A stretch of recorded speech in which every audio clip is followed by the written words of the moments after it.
ভোলায় ৩ জন উপদেষ্টা গিয়েছিলেন, আপনারা ইতিমধ্যেই জানেন।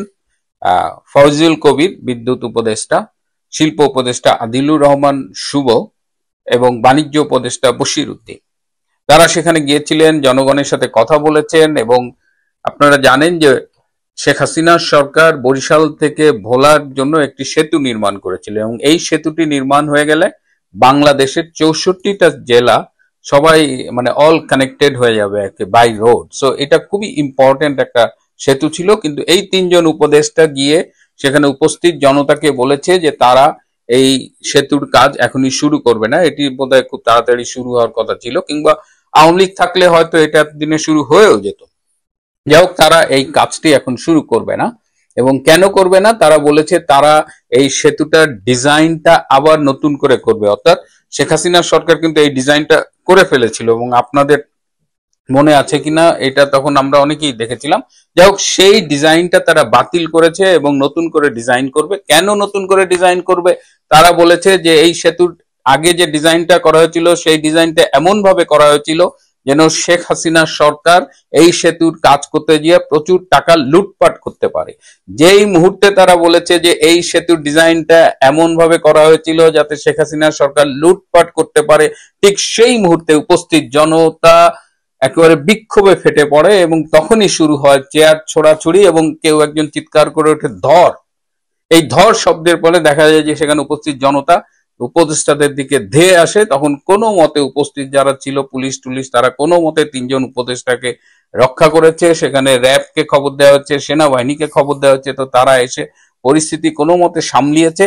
কিন্তু এই 3 উপদেষ্টা তখন বাই রোডে ঢাকায় ফেরার সাহস পাননি এবং তখন আমাদের স্বরাষ্ট্র উপদেষ্টা সবার প্রিয় হাবা আসমত, লেফটেন্যান্ট জেনারেল অবসরপ্রাপ্ত জাহাঙ্গীর আলম চৌধুরী, তিনি ঢাকা থেকে হেলিকপ্টার পাঠিয়েছেন। সেই হেলিকপ্টারে করে এই 3 উপদেষ্টা ভোলা থেকে পালিয়েছেন। এদিকে পুরো বাংলাদেশ খুব উত্তেজনায় ভুগছে যে একটি সফল লকডাউনের পরে, যে লকডাউনটি মূলত আমরা আওয়ামী লীগের লোকজনদের যতটা রাস্তায় দেখেছি তার চেয়ে জনগণের স্বতঃস্ফূর্ত অংশগ্রহণে সেই লকডাউন নজিরবিহীনভাবে সফল হয়েছিল এবং তারই ধারাবাহিকতায় আগামীকাল এবং পরশুদিন আওয়ামী লীগের পক্ষ থেকে কমপ্লিট শাটডাউন ডাকা হয়েছে। কমপ্লিট শাটডাউন মানে একদম সারা দেশ থমকে থাকবে, অবরুদ্ধ বলা যায়। আওয়ামী লীগের পক্ষ থেকে বলা হয়েছে এই কমপ্লিট শাটডাউন আন্দোলনটি সম্পূর্ণ অহিংস হবে।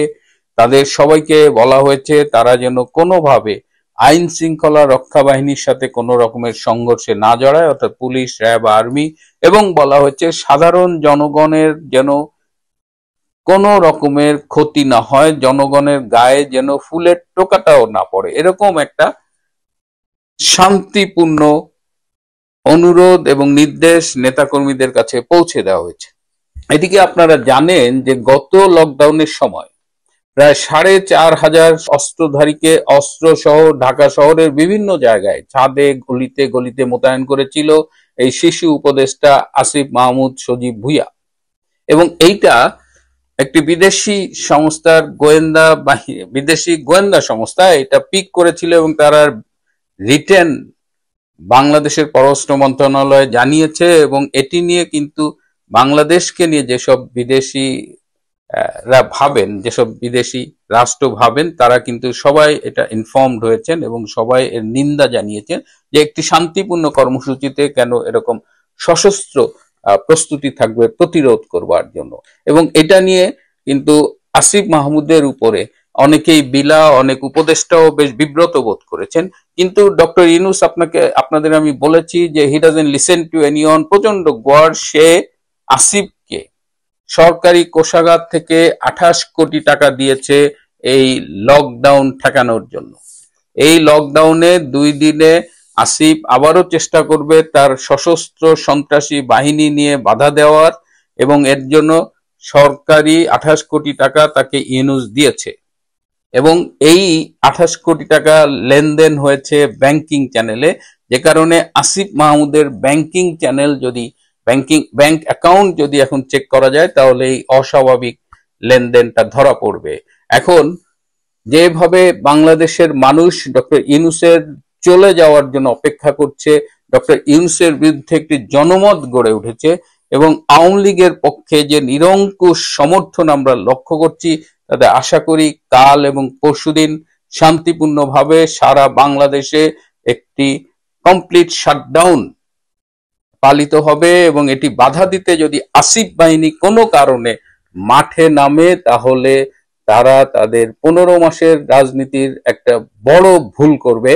কারণ আসিফ মাহমুদের সশস্ত্র বাহিনী রাস্তায় নামলে কোত্থেকে যে এর প্রতিরোধ হবে সেটা আমি বলবো না, কিন্তু হাদির ভাষায় বলতে হয় যে সাওয়ামা ভেঙে দিতে পারে, এরকম ঘটনাও ঘটতে পারে। এদিকে ছোট্ট একটা ঘটনা, এটা নিয়ে আমার বলতে রুচিতে বাধে, কিন্তু বলতেই হয়। এই যে এবি পার্টি সাধারণ সম্পাদক একটা মানে বেয়াদব ব্যারিস্টার ফুয়াদ, টাকলা ফুয়াদ বলে যাকে চেনে, সে সম্প্রতি গতকাল বা পরশুদিন কক্সবাজারে গিয়েছিল। তার সেখানে সেই যে রুমে ছিল সেখানে একজন তরুণী সেখানে ঢুকেছিল এবং সেই হোটেলের বেয়ারা ভেন্টিলেটরের ওখানে একটা মোবাইল ক্যামেরায় ভিডিও অন করে রেখেছিল এবং পরে দেখা গেছে যে টাকলা ফুয়াদের আপত্তিকর ভিডিও রেকর্ড হয়ে গেছে সেই মোবাইলে, এবং পরবর্তীতে সেই হোটেল বয় সেটি স্থানীয় একটি ছাত্র সংগঠনের নেতাকে দিলে সেই ছাত্র নেতা এটি তাৎক্ষণিকভাবে ভাইরাল করে দেয় এবং যে মুহূর্তে এই ভিডিওটা একটি গোয়েন্দা সংস্থার কাছে এসেছে, তারা একেবারে হাতে তালি বাজিয়ে এটাকে ক্রমশ, মানে এটা একদম গোয়েন্দা সংস্থা প্যাট্রোনাইজ করে এটাকে ভাইরাল করছে। এখন দেখি আমাদের ফুয়াদ মিয়া কি বলে। আমি প্রথমে ভেবেছিলাম এটা বোধহয় এআই দিয়ে একটা, মানে এখন তো ক্যারেক্টার অ্যাসাসিন করা একটা চলছে, কিন্তু পরে দেখলাম না, এটা কক্সবাজারের কলাতলির একটা হোটেলের রিয়েল ঘটনা। এই হলো টাকলা ফুয়াদ, যারা ধর্মের নামে কপালে দাগ ফালায় দিছে নামাজ পড়তে পড়তে, আবার ক্যান্টনমেন্ট উড়ায় দিচ্ছে, আবার শেখ হাসিনা তো কোনো মানুষই না, বাংলাদেশের স্বাধীনতা মানে না। এইবার দেখা যাক বাংলার মানুষ এই টাকলা ফুয়াদকে নিয়ে কি করে। আর ছোট্ট আরেকটা বিষয়, যে আপনারা খেয়াল করেছেন যে শেখ হাসিনার আন্তর্জাতিক মিডিয়া একের পর এক কিন্তু সাক্ষাৎকার ছাপিয়ে যাচ্ছেন, এবং সম্প্রতি তার সাক্ষাৎকারে যেটা উঠে এসেছে, তিনি খুব স্পষ্ট করে চ্যানেল 16-এর একটি সাক্ষাৎকারে বলেছেন যে বাংলাদেশের এই রেজিম চেঞ্জের সাথে আমেরিকার কোনো সম্পর্ক নেই। এবং এই সাক্ষাৎকারটি তিনি সেদিন দিয়েছেন, যার আগের দিন ভারতের পররাষ্ট্রমন্ত্রী ডক্টর এস জয়শঙ্কর অ্যান্ড মার্কিন পররাষ্ট্রমন্ত্রী মার্কো রুবিওর বৈঠক হয়েছে। এটা নিয়ে আমি পরে একটা সম্ভবত আলাদা এপিসোড করব, কিন্তু হঠাৎ করে শেখ হাসিনার এই যে স্টেটমেন্ট, এই রেজিম চেঞ্জের সাথে আমেরিকার যুক্ত ছিল না, এইখানে আপনাদের কাছে কি মনে হয়? এখানে কিন্তু একটা ইন্ডিকেশন আছে, যেটা নিয়ে পরে আলাপ করব। আজ এ পর্যন্তই। ভালো থাকবেন, সুস্থ থাকবেন। আমার প্রশ্ন হলো যে অর্থনীতিকে গাদ্দার থেকে তিনি তুলে এনেছেন। শেখ হাসিনা তার 15 বছর 6 মাস 8 দিনে বাংলাদেশের অর্থনীতিকে এমন একটা জায়গায় নিয়ে গিয়েছিলেন যে বিশ্ব ব্যাংক সহ সবাই স্বীকার করেছিল যে এটা একটা উন্নয়ন বিষয়। তিনি প্রবৃদ্ধি সবসময় এই কোভিড বাদে 6-এর উপরে রেখেছেন। একটা লো ইনকাম কান্ট্রিজকে তিনি মিডল ইনকাম কান্ট্রিজে নিয়ে গিয়েছেন। তিনি অর্থনীতির যত সূচক আছে অধিকাংশ সূচককেই পজিটিভ করেছিলেন। ওয়ারেস ডক্টর ইউনূসের আমলে আমরা কি দেখলাম? প্রবৃদ্ধি এখন 4-এর নিচে নেমে গেছে, 3 3.5-এ রয়েছে, এবং এটা আমরা বলছি না, এটা বিশ্ব ব্যাংক সহ অনেকেই বলছে। তার অর্থনৈতিক অবস্থা এতটা নাজুক যে IMF, ইন্টারন্যাশনাল মনিটারি ফান্ড, তারা বলেছে নেক্সট কিস্তি তারা ছাড় করবে না। শেয়ার বাজার থেকে 1 লক্ষ কোটি টাকা উধাও হয়ে গেছে। 1000-এর বেশি শিল্প কলকারখানা ফ্যাক্টরি বন্ধ হয়ে গেছে। বেকারত্ব বেড়েছে কয়েক লাখ। এগুলোকে কি অর্থনীতির পজিটিভ সূচক বলা যায়? তিনি কিসের ভিত্তিতে এই কথাটা বললেন? লুট হয়ে যাওয়া ব্যাংকিং খাত ইতিমধ্যে ঘুরে দাঁড়িয়েছে, মানুষের রাস্তা ফিরে এসছে। ব্যাংকিং খাতকে আরো শক্তিশালী করতে নানামুখী পদক্ষেপ চলমান রয়েছে। কথায় কথায় বলেন যে ব্যাংকিং খাত লুট হয়ে গেছে, এবং একটা নাম খুব আমরা শুনি যে এসালম সব টাকা লুটে পুটে নিয়ে গেছে। এসালম যদি সেই টাকা লুটে পুটে নিয়ে যায়, এই যে 15 মাস হয়ে গেল, আপনি কোনো টাকা কি ফেরত আনতে পেরেছেন?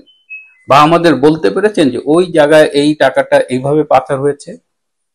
সেই শুরুতে দেবপ্রিয় ভট্টাচার্য একটা সংখ্যা দিয়েছিলেন যে বছরে প্রায় $16 বিলিয়ন পাচার হয়েছে, এবং সেই সংখ্যাটি আসলে তাকে এই ইউনূস এবং এই একটা এজেন্সির পক্ষ থেকে ধরিয়ে দেওয়া হয়েছিল যে তুমি এটা বলো।